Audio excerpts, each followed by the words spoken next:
Hey everybody, I want to talk about a product and platform that I absolutely love and our latest sponsor, Interseller, the prospecting and outreach platform of choice for recruiters and sellers. Whether you're doubling down on business development or recruiting talent, Interseller does all the heavy lifting of finding contact data, automating the email and follow-up process, and syncs all that rich data into 20 plus CRM and ATS platforms. Reach out now and get going on a 2-week free trial and let them know you heard about it from Adam on the podcast today. Check out the link on the website. Appreciate it.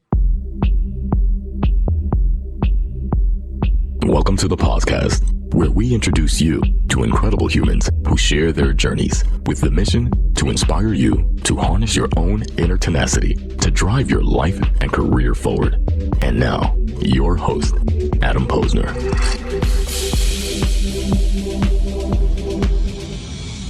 Hey, everybody. Welcome back to the podcast, where I bring you the best and the brightest from the world of business, marketing, and entrepreneurship to help you harness your inner tenacity and drive your career forward. My guest today on the podcast is founder of a company that I spent a lot of money with on all types of swag. Anthony Constantino is the co-founder of Mule, a custom printing company that's taken the internet by storm. The creator of an award-winning hot sauce that he created as a joke, and we'll get to that story. And most recently, an active professional boxer. And his latest project outside of the ring has the potential to be his most impactful. At the tail end of last year, he launched Stimulus, a social network that replaces advertising with giveaways. And he's out to build a more authentic, happy, and useful social network right when the world needs it most. So let's get to it. I have a ton to cover. Let's jump in the ring. Anthony, welcome to the podcast. Great to be here. Well, awesome, man. And before we jumped on, I was literally doing a show and tell of all my Sticker Mule swag, and we'll get to that story in a minute here. But let's hit the rewind button. I want to take people back to the start here, and I'm not sure how many people know that you actually ran a business called Noteworthy Industries, which your father created in 1954. And unfortunately, your dad passed when you were 8. We remember though, about working with him and growing up even when you were little. What are some of those early memories, if you'd like to share with us? I've never got this question before. I don't know what happened. I think my dad had a sense that he was going to pass away. So I spent a lot of time with my dad, prior to passing, but, mostly just following him around, wandering around the office, wandering around the factory, opening up mail and talking about life. But, I've never had this topic before, but I could tell, he passed when I was 8, and, I tell some people it's I don't know, maybe fortunate way for things to go. Because when you're a kid and your father passes away, you say, "Mom, what happened to Dad?" He said, "Oh, he's in heaven now." You just, you go on in life. But yeah, that was I don't know, it was a long time ago. Yeah, and I don't mean to go too back into the past, but this is your journey, this is your story. And it really kind of leads, as we'll get into it, how that has really helped to transform your life. And I read that Noteworthy Industries, it's some of the same things that Sticker Mule does today, like bumper stickers and non-moving totes, notepads, plastic bags, folders, all that kind of stuff there. But what's the difference in the two companies? Well, when I hopped out of college, I got the fortune. My dad passed when I was 8, so the company, fortunately had decent leadership for a while, and then they retired. And when I hopped out of college, I was lucky enough to walk into a bankruptcy situation. So I spent, a handful of years of my life navigating bankruptcy and hating business. Fun way to start your career, right? Yeah. I used to have to meet, I was 20 some years old, and I would have to, meet with bankers every few months and convince them, because we were technically in a position where they could have forced us into bankruptcy. We were out of compliance with terms of a loan agreement. And so they were debating, requesting our money back, because when you get into a bankruptcy situation, the banks want to force you into bankruptcy before all your assets are gone. So they were debating, should we, call in the loan and call the day of this company, or let them try to survive it. And that was a fun experience. 3 months, every 3 months meeting with bankers as a kid and telling them to trust me. And I got this, right? We'll get through it. Yeah, I'll get through it. So. And correct me if I'm wrong, didn't Noteworthy roll into Sticker Mule at some point? So the company, and I ended up being able to stabilize it. It was much smaller, I ended up being able to stabilize it, and we eventually ended up acquiring it. That's pretty cool. But let me ask you this, Yeah. right? Like you mentioned before that, you're in your early 20s and you're dealing with lawyers and bankers and all that kind of stuff. Looking back on it, like this shit sucked. Like I can't believe I had to deal with that. But now looking back on it, you're like, you know what? I'm thankful for a couple of lessons here that I had to learn the hard way back then because it's really, fortified you as a business person now. What are a couple of those lessons? Don't let your costs get out of control. I had to cut costs like a crazy person. Unfortunately, when you're dealing with a bankruptcy situation, that's it, all it. The bank wants to know they're going to get their money back. We were in a bunch of markets that had, really no chance of success. My father's company was actually in the photo packaging market, making people don't even remember this. People barely remember cameras. Yeah, right. But people used to get cameras developed and you would get your camera developed, it would come in an envelope and we were making the envelope and that quickly went to zero. So you guys were making those envelopes that the pictures came in with the self-adhesive, the sticky tape on it? Yeah, we would with the negatives and everything? Yeah, we were doing 10 to 12 million a year in envelope sales. And yeah. And so that quickly went to zero, which isn't a fun situation to go. And it also happened around the same time as the 2008 recession. So we got hit with a dead product line and in a recession at the same time. Wow. So we lost, we over like a 3 or 4 year period, we lost 70, 80% of our sales. There was no winning, So where was that innovation point? Where was that? Like, did you feel like looking back on it now, it was like, shit, we had to hit rock bottom to innovate and morph into this new company? Like, how did that happen? Well, it didn't morph. I set it up separately because, I was, the ownership structure was different.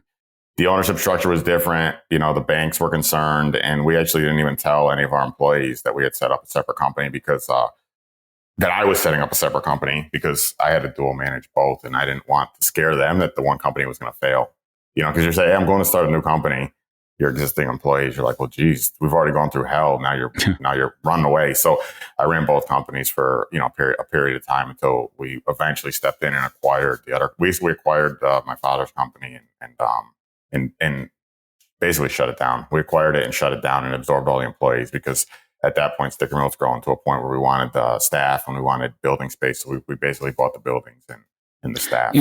Interesting. And let's kind of take a pause and a step back there and keep me straight with the story here. Your brother's Godfather actually ended up being a very close family friend, and he has a background in manufacturing. How'd you get all this? This is impressive. Yeah, and he would become your co-founder. So let's hear a little bit about how he helped guys. Hey, listen, man. Like if we're gonna do this show, if we're gonna do anything, we do it right. And I want to have a good conversation. I'm just impressed that you if you got this information. I didn't know it was out there. But well, listen, man.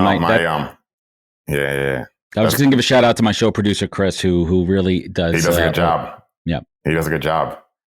So yeah, my dad passed away, and one of his friends was my brother's godfather, and he actually sort of ended up becoming my main guardian, and looking after me and my math tutor in high school because I would screw up in school and he would step in and save me. He was a math genius, and eventually his hobby was betting horses. You like the ponies? Yeah, and he was he's effective at it. He makes 30 to 50 grand a year betting horses. And so you knew what he was doing. Yeah, not many people can do that, but he was very strong at math and so on and so forth. So it was 2010, right, just before Christmas, and he had got a computer because he did all his horse handicapping, pen and paper. And he heard that you could get the statistics that he used online for a discounted price. So he got a computer and he was showing me his computer. And I just started talking about, the idea of starting an internet manufacturing company because it was stressful for me. Like I had to go through a bankruptcy situation and I had no control over sales. Like manufacturers don't have control over sales. They depend on distribution networks. They depend on sales. They depend on salespeople. They depend on distribution networks, stuff like that. So as the company was dying, I really had no easy way to step in and fix it.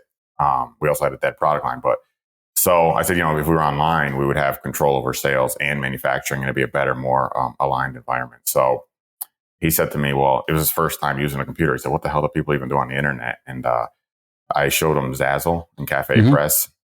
And he said, okay, that's great. It was like 6 o'clock at night. And he said, that's great. I'm tired. I'm going home. He didn't look interested in the conversation at all. And he came and saw me the next day at 9 in the morning. He had a notepad and, word for word said to me, Anthony, I stayed up all night with a bottle of vodka and thought about our conversation, decided we got to start an internet company together. And I said, I got a lot going on, maybe in a year or so. And he said, word for word, he said, no. You showed me the internet last night. You're already 5 years too late. We got to start right now. He said, I'll fund it, but you got to decide if you want to do it or not. Wow. And so I decided that day, and we went and launched the company. The company launched 3 months later after that. So for a while, and then I did double duty, handling 2 operations. Where did the name Sticker Mule come from? Speed, probably so we went home and we got a lawyer the next week, and we got a lawyer the next week, and he was in his 80s at the time, and he walked in, he said, Dick, me and Anthony are here to start an internet company together. And Dick said, the internet, my grandkids say that thing's phenomenal. I'd love to help you guys. And so he got us incorporated, and he got us an account, and we didn't want to use the same accountants because we were keeping the situation confidential. And so he got us all set up, and then I said, geez, we need software developers. And so I said, I saw these guys that look interesting. They got a phone number on their website. So we called the number, and the guy, the CEO of the software development firm, answered. And he said, what can I do for you guys? He said, well, we're looking to start an internet manufacturing company. And he said, well, what are you looking to sell? We said, we're not sure yet. And he said, what are you looking to spend? And we said, Tom intervened, and he was in his 70s, and you could tell. And he said, we've never done anything on the internet before. We were hoping you could advise us what price makes sense. And the guy goes, look, I'm going to be honest with you. I get a lot of weirdos calling, and you guys don't know what you want to sell, and you don't know what your price is. I think I got to pass on talking to you and this call. And we just said, we could spend $100,000. And the guy goes, okay, I'm in DC. I can meet you next week. So we went down and met him the next week, and we still didn't have a name. We still didn't have a product. And he said, geez, I got to be honest. I really like you guys. You're weird, but I really like you guys. Weird works. Yeah, he said, I could get started on this in 2 weeks, but you got to figure out what the hell you want to do. So we just threw around a bunch of names. And at the time you needed, it's not easy to get a domain name. So, we came up with the idea. GoDaddy wasn't in full bloom yet. Yeah.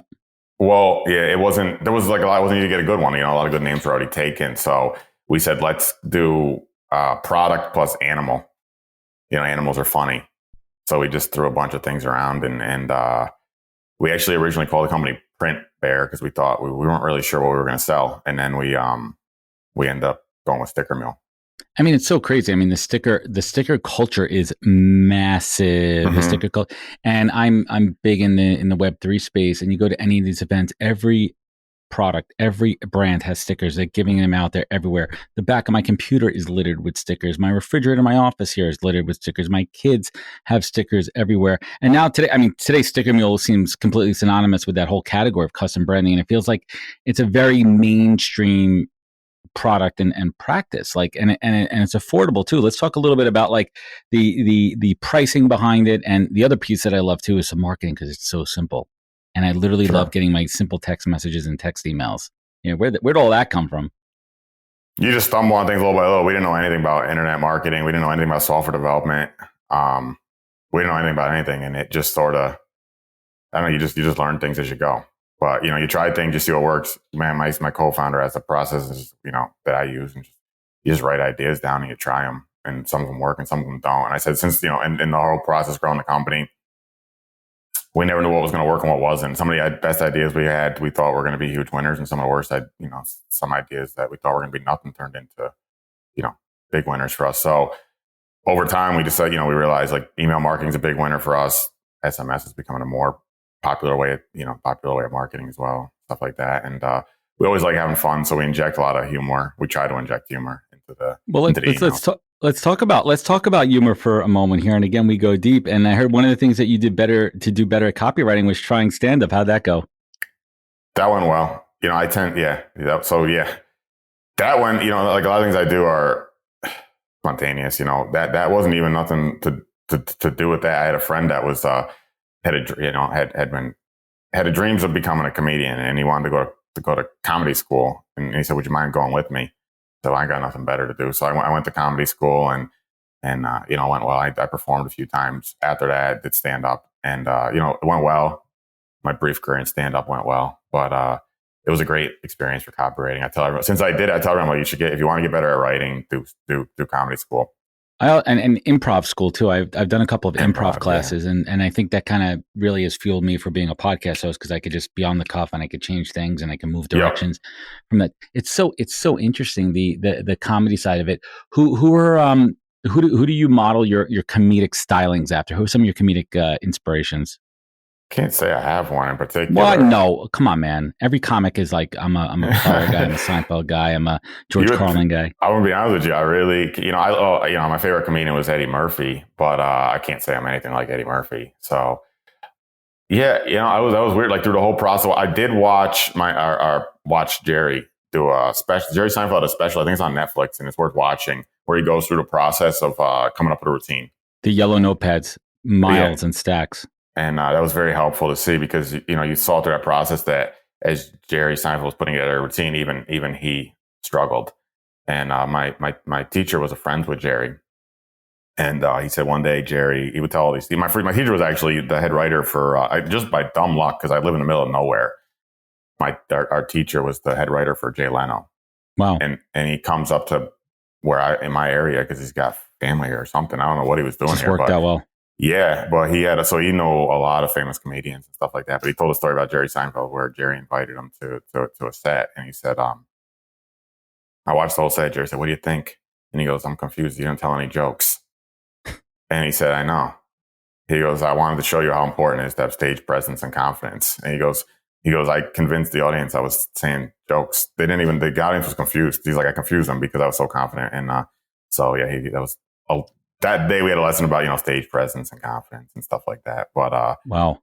But then Jerry did that Netflix special where you see him struggling to put together his set and people not being happy with some of his routines at times. And uh, it was a good eye opener as well. Yeah, everyone starts somewhere. Right. It's even the best struggle. Even the best struggle. Right. And I think that was so vulnerable about Jerry too, because there's some comedians that just go up there and wing it. And Yeah.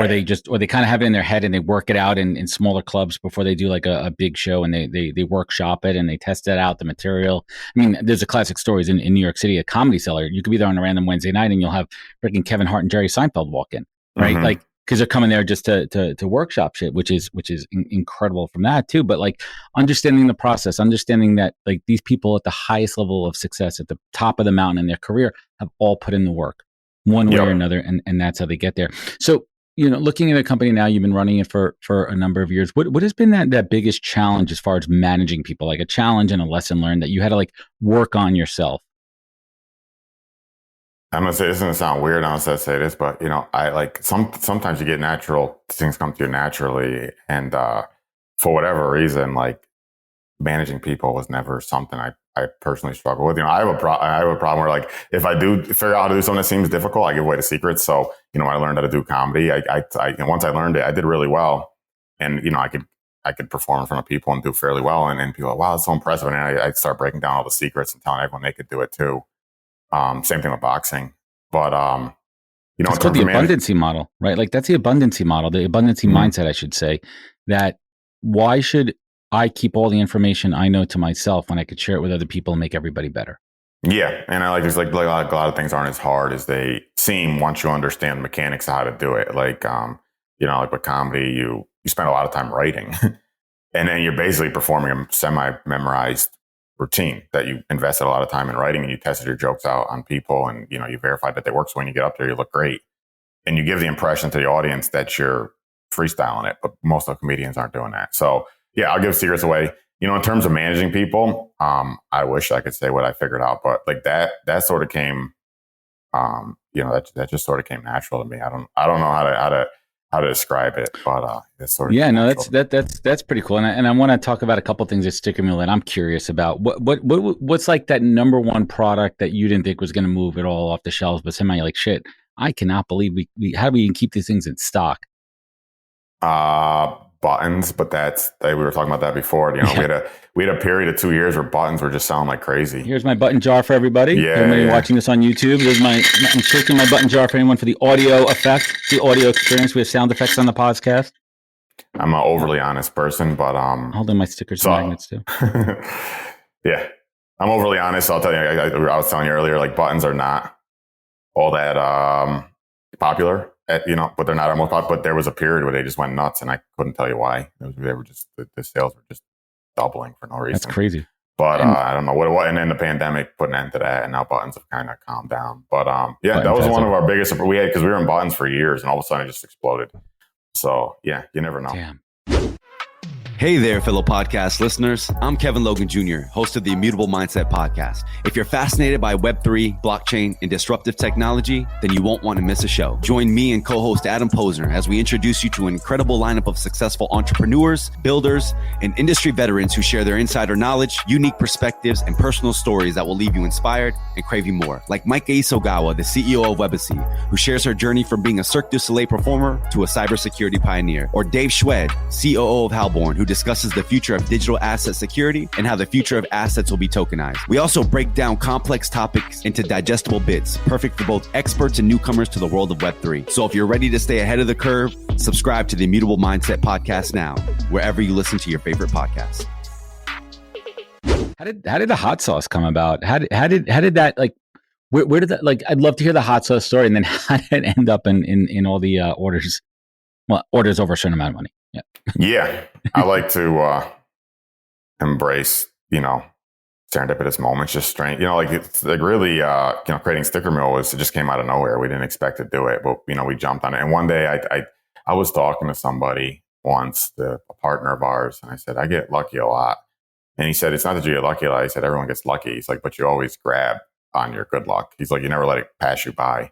And so, yeah, we were just had a random conversation about, about hot sauce. We had done a hamburger day for the city to try to, as a recruiting event to get factory workers. And we'd come up with our own sauce for the event because we wanted to impress people and show our commitment to quality. To say, even if we're going to make hamburgers, we're going to make our own sauce. It's going to be really good, and yada, yada, yada. So after the event, one of our VP of sales had just said, we should do a hot sauce and sell it. And and I said, yeah, we should. And he's like, what the hell? And I'm joking. I said, no, it's a good idea. We should do it, because hot sauce is something, if you like it, it's very memorable. It's it's on your table. You see it every day. You can't forget it. And so I said, imagine having a product where it's just on somebody's kitchen table or it's in a refrigerator. That's really cool. We should be able to do it. And I said, and I like comedy. It's funny. It makes you more memorable. And so, yeah, sticker company selling hot sauce is funny. And so I said, we could do it, but we have to actually make the best hot sauce. Like, it has to actually it has to be a good quality product. Yeah, it has to be incredible, because it's funnier if it's incredible. Because it's like any company could be like, oh, we made a hot sauce, and you try it, and you're like, this is gross. But yeah, it's very funny company to say, my favorite hot sauce is made by a sticker company, or that, so we put a year into, researching recipes and coming up with formulations and whatever. And we finally came up with one that's pretty good. It just won best hot sauce in a blind taste test against 450 other hot sauces. That's crazy. What a great story. Mm-hmm. So that was all our team. For me, it was just, we had that quick conversation and it's a fun sales incentive too. Like, most people like hot sauce. Yeah, it's great. So we put it in every order. If you spend over $100, you get it. It's a great incentive to relatively low cost production.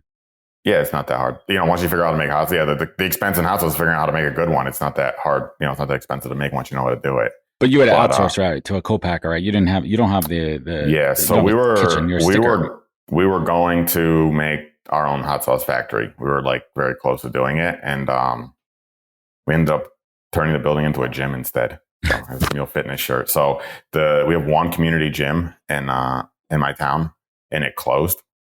And I called the owner, and he said, well, I tried to convince him to keep it open because it was where our employees went.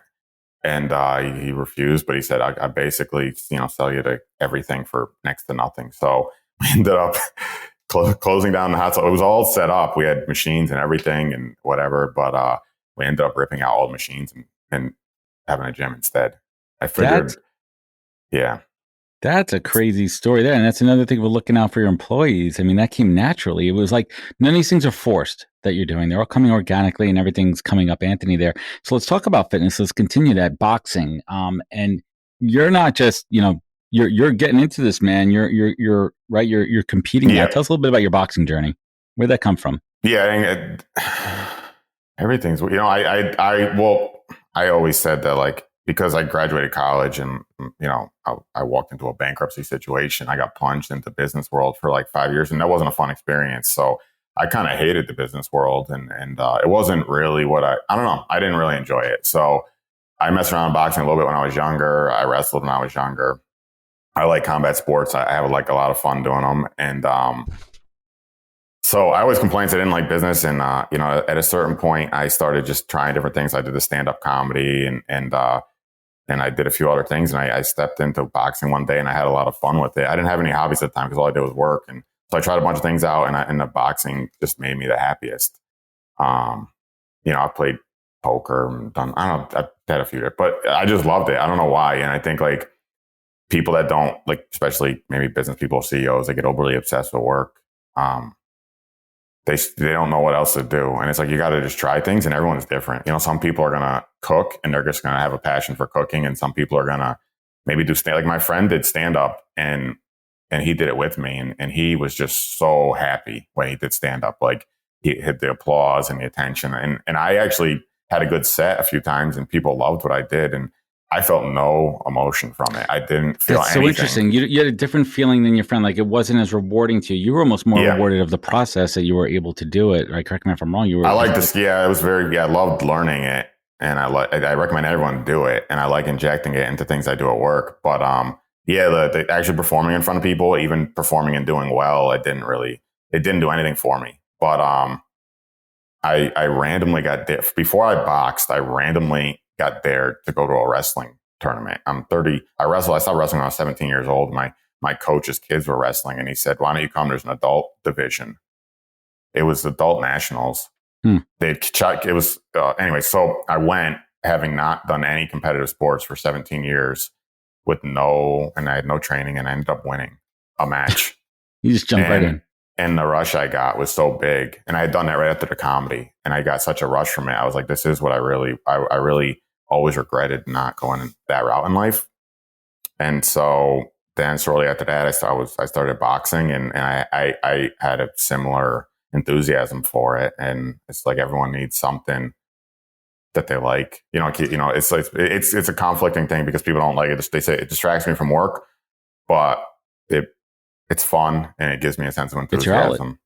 Right. It's an outlet. And I truly think you need to have that balance. And you have a great story, man. This is why I love doing the show, right? Like we're chatting about your story. I'm learning so much more about you. My audience is learning a ton about you.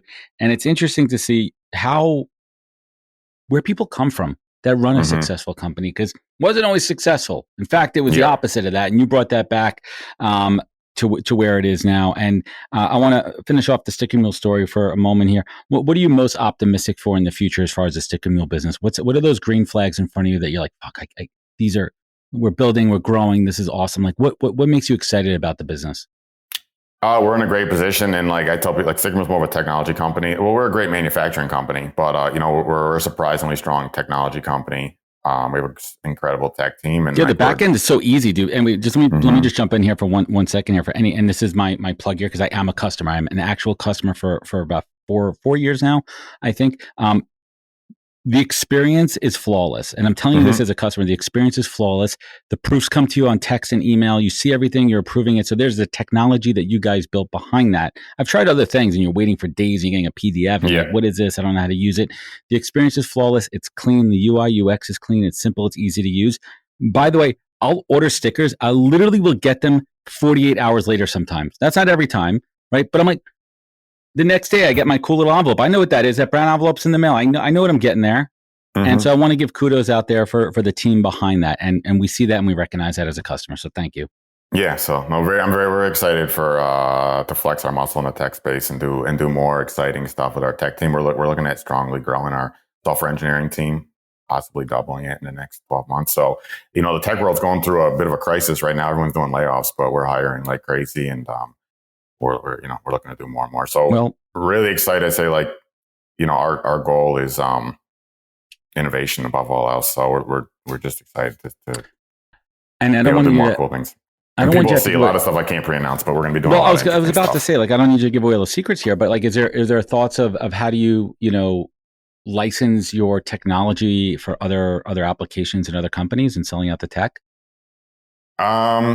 We haven't thought, no, more so like I think people are going to see, see in general that we're building a lot on top of Sticker Mule. We're going to be building a lot more tools to help our customers and a lot more tools to make people's lives better. And, we'll get into, hopefully talk a little bit about, we're creating a product called Stimulus, which is an interesting social network. And the idea there is to help people make more money, but we're also looking at ways on the Sticker Mule side to also help people make more money off of us. Right. So people like right now are buying through us but we're looking at some pretty cool ways to help our customers actually earn money working for us, which I think is an exciting thing to solve.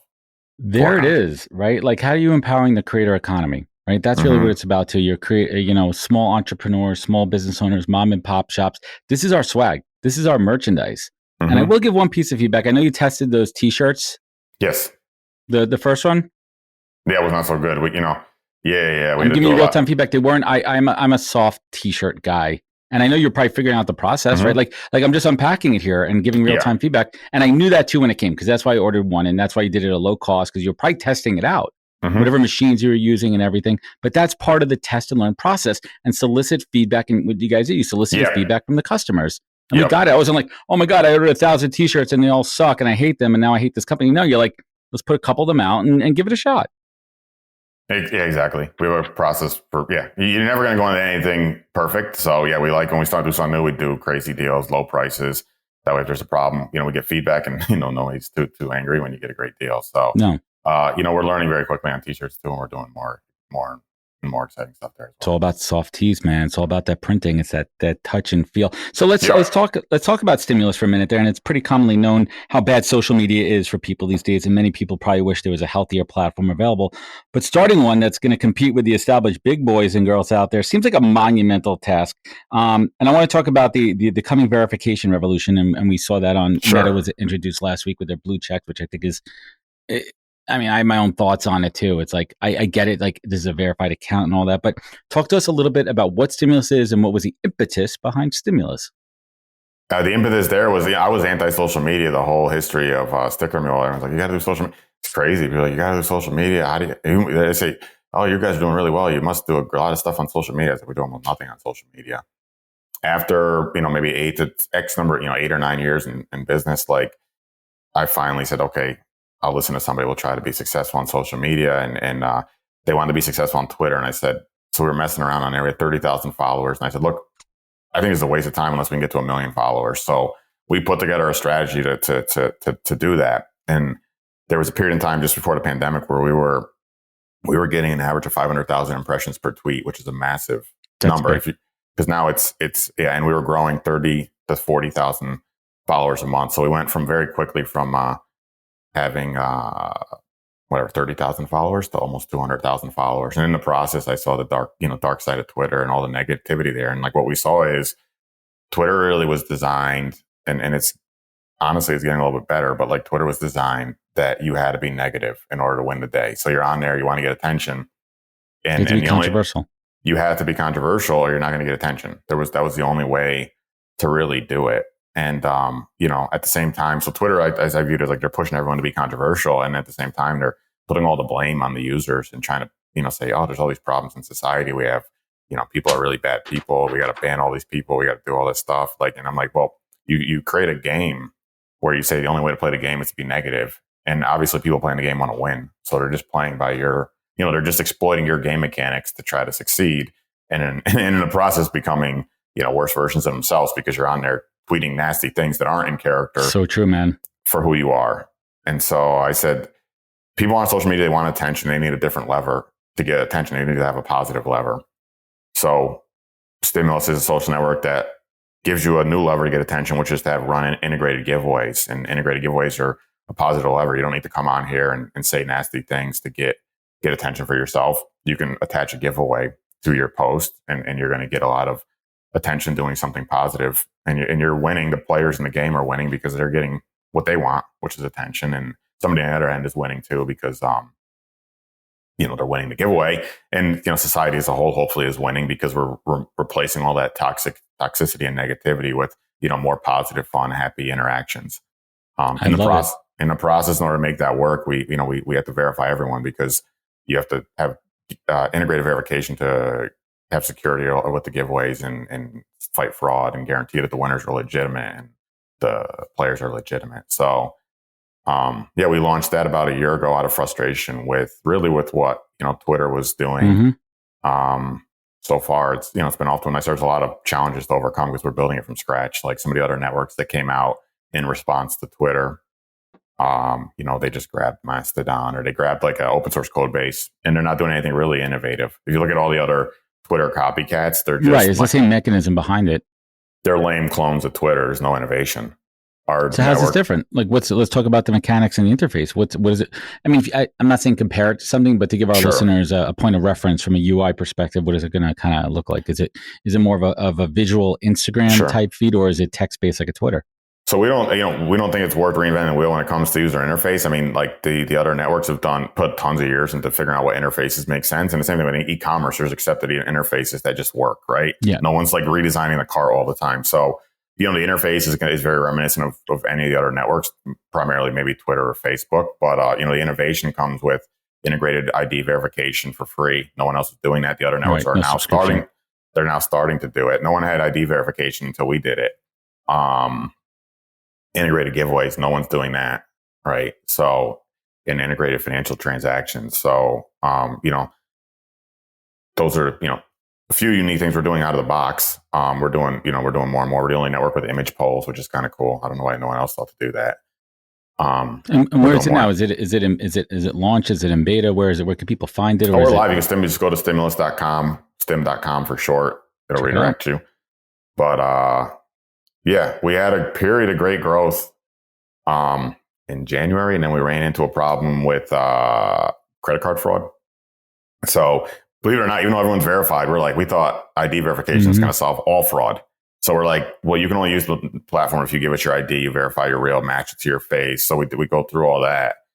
And even despite that, a few people got on and they started using stolen credit cards to try to pass money to their friends. Yep, fraud. And so exactly. So we put a pause on growth for a little while we spent the last month building, polishing and building more fraud prevention tools. So we're just getting to the point where we have a strong foundation to fight fraud now.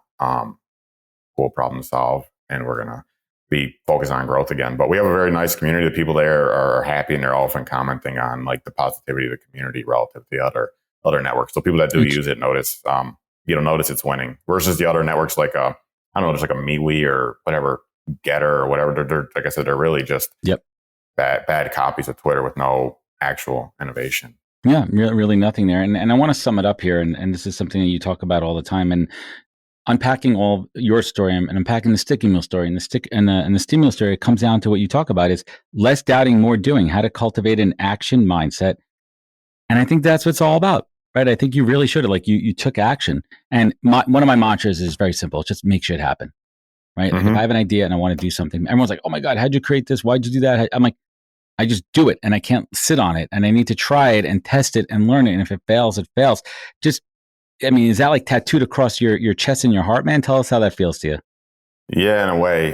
I work off of principles. So as I started growing the company, I started making principles for, how to run, because I can't do everything. So I was like, why don't I just make principles that people should follow as a framework for making decisions so that they can and so our number one principle is time's finite.